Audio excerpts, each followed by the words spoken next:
Abiyyi sagalatoomu caasaan sagadilleen akkasumatti hagalaatoomtu amma magaalaa fi baadiyyaa kana wal fakkeessuudhaaf muuxannoo guddaa takkaan argadha.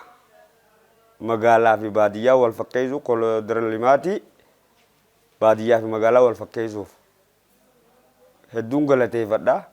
Muuxannoo hedduun irraa argadhaasi. Akkasitti bakka isaan illee rabbi olaa fuudhu amma soomana seenaa jechuudha eegaluu mana kana lafa kaa'uun.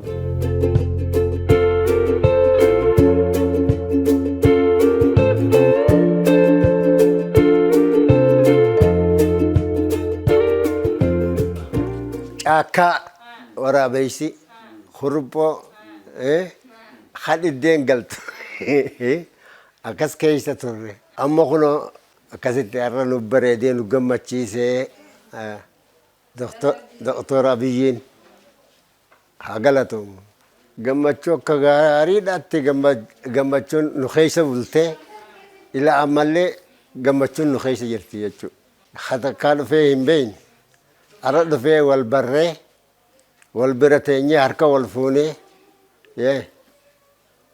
akkasitti guddoo gammannee jira.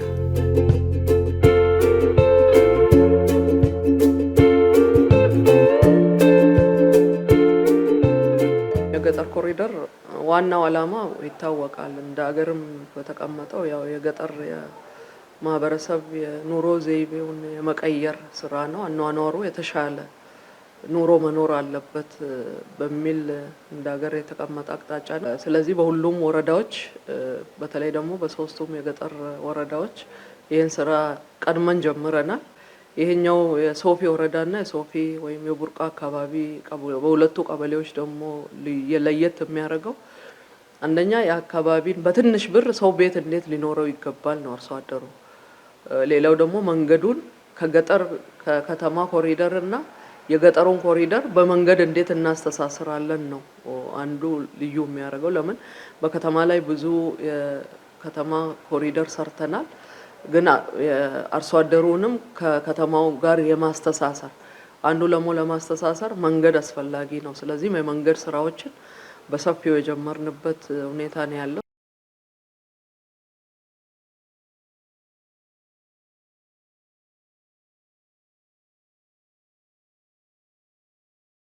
በሁሉም ወረዳዎች ያው በዚህ ሞዴል መንደር ላይ ህዝቡን አሳትፈን በሶስት ወር ውስጥ በጣም ብዙ ቤቶችን መስራት አለብን ነው። በራሳችን የምንሄድበት አለ፣ ማህበረሰቡ ደግሞ በራሱ እንዲገነባ ነው የምናደርገው። ስለዚህ ሰብሰብ ብሎ ብዙ የሚታይ ቤቶች እንዲገነቡ ነው የሚፈለገው። የተበታተነ ቤቶች ላይ ልማቱንም የመሰረተ ልማቶቹንም ለማድረስ በጣም ስለሚከብድ ሰብሰብ ካለ አርሶ አደሩ እዛው ጋር ሁሉንም ማግኘት ትምህርት ቤትን፣ ጤና ተቋማትን፣ የውሃ አቅርቦትን፣ የሌማት ትሩፋት ስራዎቻችንን ከገጠሩ ኮሪደር ጋር ለማስተሳሰር ሰብሰብ ያሉ አርሶ አደሮች መገኘት አለባቸውና ከዚህ አንፃር በጣም በሰፊው ነው የምንሄድበት። አሁን በዚህ 3 ወር ውስጥ እስከ 250 ቤቶችን እንገነባለን ብለን ያዝነው።